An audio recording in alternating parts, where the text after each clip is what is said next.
in the sugar honey stay. I got the fashion, beauty, and the brain. You see that crown, oh baby, that's for me.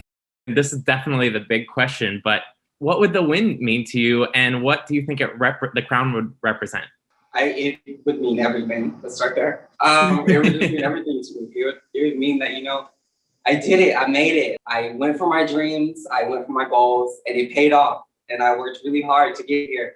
And so it would mean everything to me. But I think what it would represent is that, you can come from anywhere, small, big, small, and make your dreams come true. You just have to work for it, and you have to want it, and you have to, believe in yourself, and you can do anything. And so I think if it were to land upon my head, that's what I think that's what people would take away from it. No matter where you're from, no matter what you look like, nothing in this world can stop you if you want it, I think for those keeping track, you'd be the first LA queen to win a regular season in a long time. Since Roger. How did LA kind of help you find your drag? See, because back in Arkansas, it's a little easier to, be known, And so I kind of reached the height there. And so I had to come here and, you have to kind of individualize yourself from all the 11 other girls that are here. So I had to kind of figure out who I was, and I had to really hone in on that and be comfortable enough to express that. And I did it. I did the work. I was here for a year before I finally got the call. And so I think moving here helped me just grow into myself and be more comfortable with myself and to just go for it. Because I moved from where I was from to the big LA. So I had to make it do what it do. But I mean, yeah, as you mentioned, and you talked a lot about on the show, your upbringing in Conway, Arkansas. Yeah. I'm curious, like, how much of Arkansas do we see in your drag then? Like, what are you bringing from your childhood? I think you see my drag is all me. I think you see every look, everything I say, every gesture, if you will, it's all Arkansas, It's all harkens back to what I love, where I'm from, and what inspires me. So, if you watch the show, you saw Arkansas all through. And I'm proud of it. I used to hate it so much, but I think growing up there, I wouldn't take it back. I really wouldn't. And I mean, obviously right now, Arkansas is going through quite a tough time with that legislation that passes, like absolutely horrifying. Insane. So, I mean, I'm curious, what would your message be to the queer kids in Arkansas that are watching you on the show? To know that, there's still light at the end of the tunnel. Don't let the cruelty that is around you make you feel like you can't be yourself. Life is hard, but it's worth living, and that there's people I love you, and there's a whole cast that loves you, and there's a whole world that loves you, and don't let the cruelty around you take that from you. And just know it's gonna be okay, and that there are people fighting for you, and I'm fighting for you. So just keep your head up. It's gonna be all right. Your run on the show has been so incredible. Obviously, you've got the 4 Maxi Challenge wins. As we think of like narratives and your arc on the show, is there a specific episode or even Maxi Challenge that you really feel like everything kind of locked into place for you? Of all of my wins, I think definitely the branding. That's the one you got to know yourself, right? Yeah. And so you have to show it in a way that's concise and to the point. So I think for me that was a really big one for me because I worked so hard to get to that place and to finally be comfortable enough to share myself and believe in what I had, the vision I had. It was amazing. And then to have that runway, the beach runway on top of that, I was like, come on, you can't write this, right? So it was just, I think that's a really big one for me, for sure. I don't know how specific we can get, but I can't imagine how it had to have been difficult to pack that beast runway. Girl, let me tell you something. A zip, what are them things called? Them vacuum seals? Those are those are your best friend. Let you know. Because a lot of my things, I don't have too many big things. I like to show my body, but that was a monster. You know, we're heading into the finale, and your House of Avalon sister Gigi, you know, got to this point, the top 3.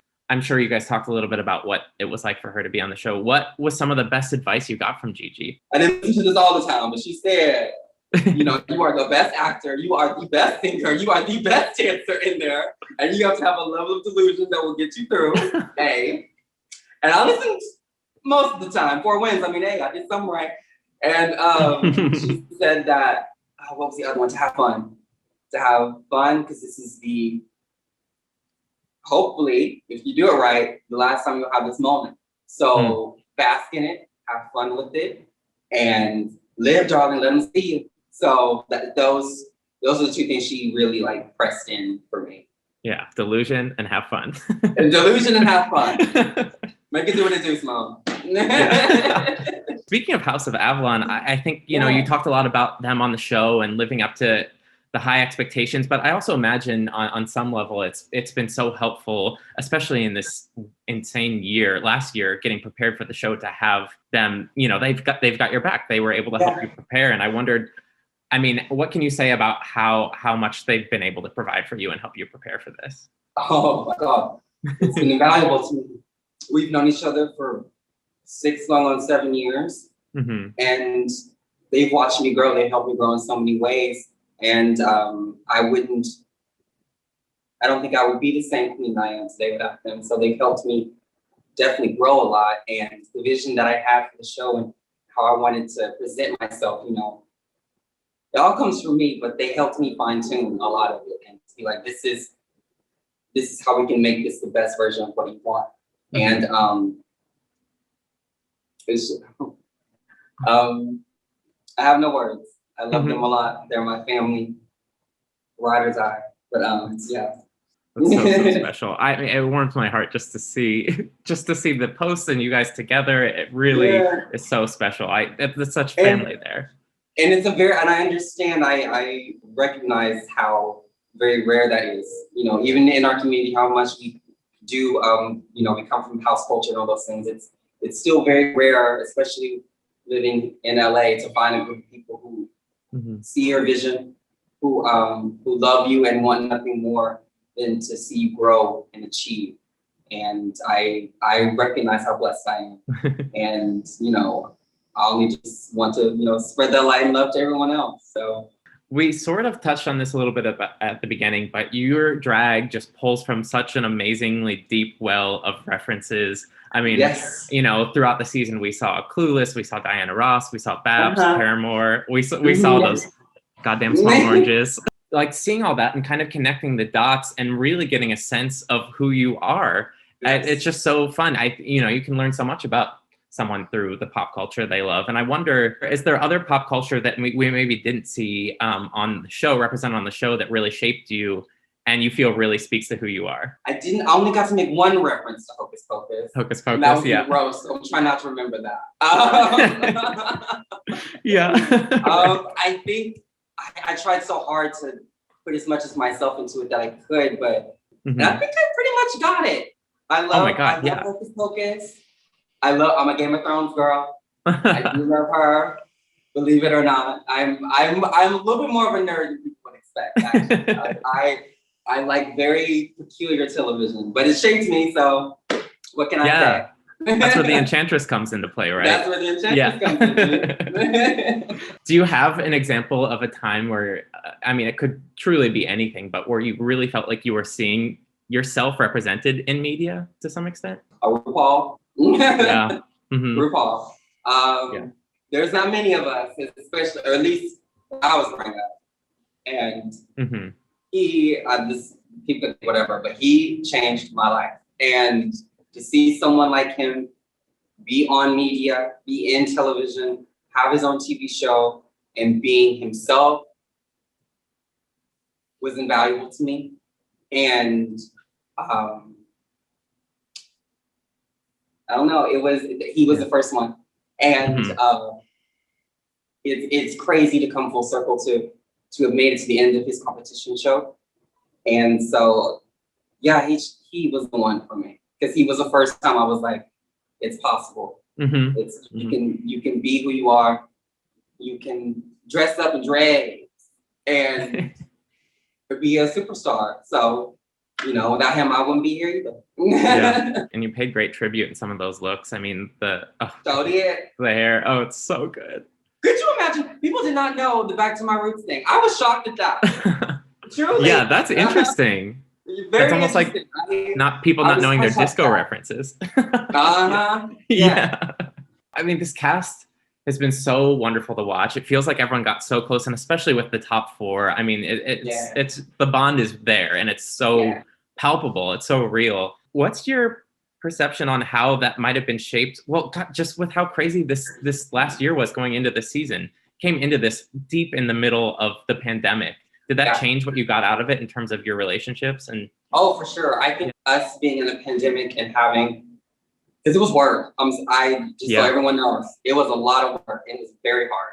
And I think it made us closer as a cast. We were the first cast to go through something like this. Mm-hmm.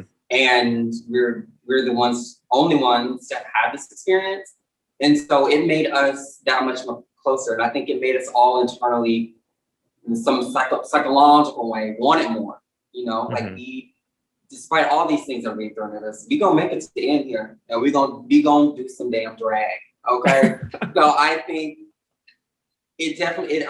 How could it not have shaped this season? How could it not have shaped our relationships? But luckily for our cast, it's for the better.